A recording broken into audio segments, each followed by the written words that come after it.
MMRDAच्या अंतर्गत ट्विन्स टनलचं काम लवकरात लवकर सुरू करण्यात येणार असून ज्यामध्ये प्रकल्प बाधित लोकांना स्थलांतर करून त्यांना 300 स्क्वेअर फुटा घराच्या चाव्या आमदार प्रकाश सुर्वे आणि तहसीलदार यांच्या नेतृत्वात एकूण 87 घरांच्या चाव्यांचं वाटप करण्यात आले। या ट्विन टनलचं काम बोरिवली येथून सुरू करण्यात येणार असून ते संजय गांधी राष्ट्रीय उद्यानाच्या अंतर्गत होत आहे, तर बोरिवली ते ठाणे 2 तासाचा प्रवास आता 15 मिनिटात पूर्ण होत असल्याचं सांगितलं जात आहे।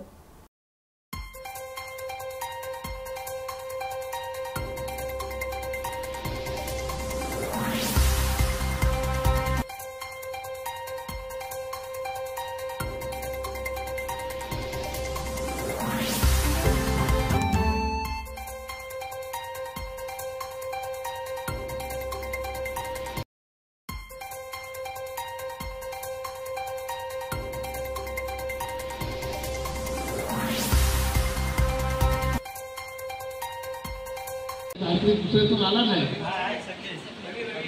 गेला माझ्याकडे फॉलो करायचे, विचार यायचे, नेहमी मिटिंग करायचे आणि आम्हाला घरं द्या, आम्हाला घरं द्या। आणि महानगरपालिकेचे कायदे असे होते त्या सर्वांना घरं महानगरपालिका द्यायला तयार नव्हती।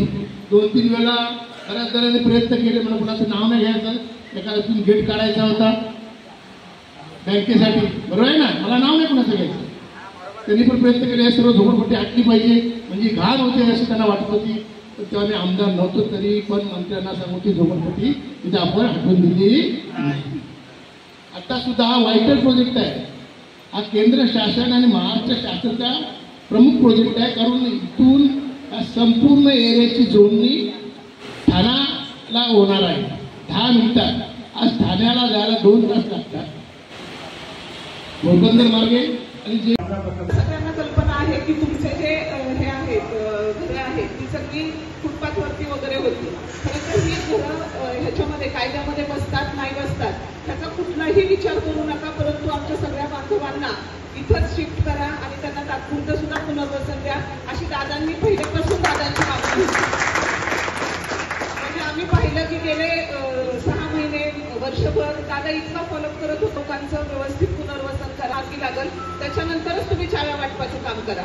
त्यांना कुठेही अर्ध्यावरती ठेवू नका की बाबा आज दिल्या चाव्या उद्या काय होणार माहिती नाही किंवा काय, जोपर्यंत पुढचे प्रश्न मार्गी लागत नाही तोपर्यंत चाव्या पण वाटप नका करू, तोपर्यंत आमच्या लोकांना इथेच राहू दे आणि एकदा तुमचं सगळं फायनल झालं तरच मग चाव्या वाटप करा, असं दादांनी बऱ्याचदा कमिशनर साहेबांच्या, आमच्या म्युन्सिपल कमिशनर साहेब आहेत, मेट्रोपॉलिटन कमिशनर, त्यांच्याशी दादांच्या भरपूर मीटिंग झालेल्या होत्या।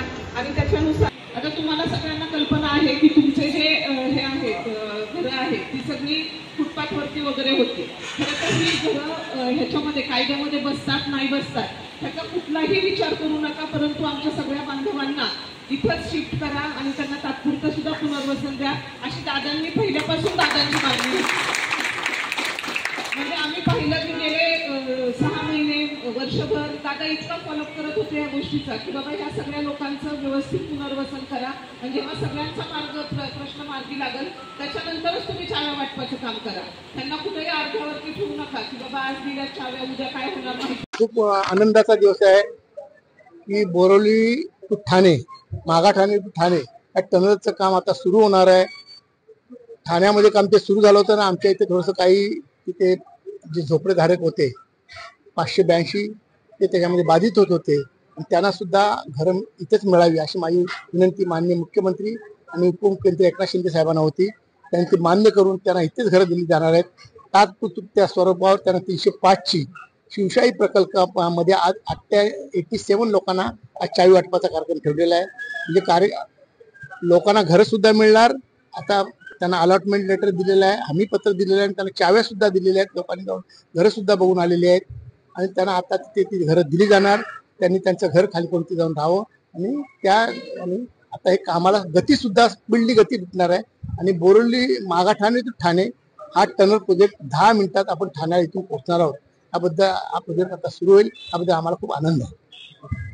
प्रोजेक्ट आहे त्याच्या अंतर्गत आपण इथे 48 झोपडीधारकांना 87 टोटल झोपडीधारक आहेत. यांना सगळ्यांना आपण चाव्या वाटपाचा कार्यक्रम ठेवलेला आहे. त्यांना अलॉटमेंट लेटर देत आहे. यांचं तात्पुरतं पुनर्वसन आपण शिवशाही प्रकल्पात कांदिवलीला करत आहोत आणि जेव्हा आमचं इथलं सगळं पूर्ण होईल तेव्हा पुन्हा त्यांना कायमस्वरूपी इथंच पुनर्वसन देणार आहोत आणि ह्याला गती येईल आणि ह्याचं श्रेय देखील मी आमदार साहेबांना देते. विश्वरत्न डॉक्टर बाबासाहेब आंबेडकर यांच्या 134व्या जयंतीनिमित्त उत्सव समितीतर्फे भारतीय संविधानाला 75 वर्ष पूर्ण झाले.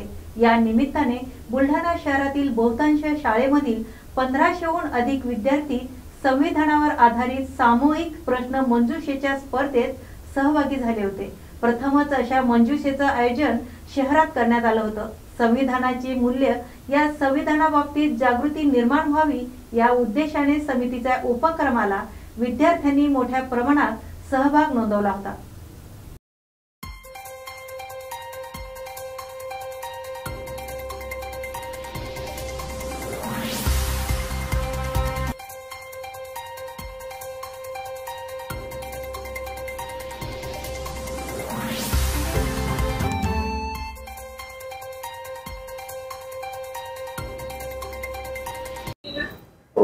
नमस्कार. भारतीय संविधानाला यंदा 75 वर्ष पूर्ण होत आहे आणि त्या अनुषंगाने डॉक्टर बाबासाहेब आंबेडकर जयंती उत्सव समिती बुलढाणा यांनी भारतीय संविधानावर आधारित सामान्य ज्ञान स्पर्धा शाळेमध्ये आयोजित करण्यात आली त्यांच्याकडनं आणि त्यासाठी विद्यार्थ्यांना एक बुकलेट प्रोव्हाइड करण्यात आलं. या परीक्षेसाठी वर्ग 8 ते 12 साठीचे विद्यार्थी या परीक्षेला ॲपियर झाले आणि विद्यार्थ्यांचा उत्स्फूर्त सहभाग या परीक्षेमध्ये होता. भारतीय संविधानावर आधारित सामान्य ज्ञान स्पर्धा ही होती आणि यासाठी मुलांचं सुद्धा सामान्य ज्ञान यातून वाढलं आणि मुलांनी चांगला प्रतिसाद दिला. याबद्दल या समितीचे आम्ही आभार मानतो. क्रांतीसूर्य महात्मा ज्योतिबा फुले व विश्वरत्न डॉक्टर बाबासाहेब आंबेडकर यांच्या जयंतीनिमित्त विविध कार्यक्रम जे आहेत समितीच्या वतीनं आयोजित केले जातात. तर यावर्षी भारतीय संविधानाला 75 वर्ष पूर्ण झाले आहेत. त्यानिमित्तानं बुलढाणा शहरातील जवळपास बहुतांश शाळेमध्ये एक संविधानावर प्रश्नमंजुषा घेण्यात आलेली आहे आणि त्यामध्ये जवळपास 1,500हून अधिक विद्यार्थ्यांनी सहभाग नोंदवला आहे. जवळपास सर्वच विद्यार्थ्यांनी यात सहभाग नोंदवल्यामुळं संविधानातील जे मूल्य आहेत ते विद्यार्थ्यांमध्ये रुजावेत, त्यांना त्याबद्दल माहिती मिळावी आणि त्यांच्यात संविधानाबद्दल जागृती व्हावी यासाठी हा उपक्रम जो आहे समितीच्या वतीनं घेतला होता. मोठ्या संख्येने यात विद्यार्थ्यांनी सहभाग घेतला आणि शिक्षकांनी देखील आम्हाला सहकार्य केलं. धन्यवाद.